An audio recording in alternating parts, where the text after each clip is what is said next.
তোমার হবে যখন বুঝবে তখন কি জ্বালাতন সজনী।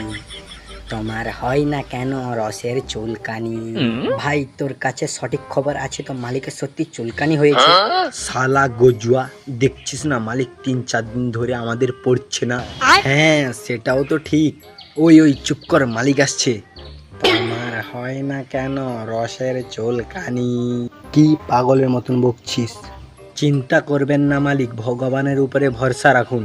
চিন্তা করব, ভরসা রাখবো, কিছুই তো বুঝতে পারছি না আমি। মালিক তোমার গুপ্তরোগ ফাঁস হয়ে গেছে। আমার কি গুপ্তরোগ ফাঁস হয়ে গেছে? মালিক তোমার চুলকানি ফাঁস হয়ে গেছে। কে বললো তোদের আমার চুলকানি হয়েছে? মালিক যদি তোমার চুলকানি না হয়ে থাকে তাহলে আমাদের 2-3 দিন ধরে পড়ছো না কেন? 2 দিন ধরে পড়ছি না কারণ আমি নতুন জায়গা কিনেছি।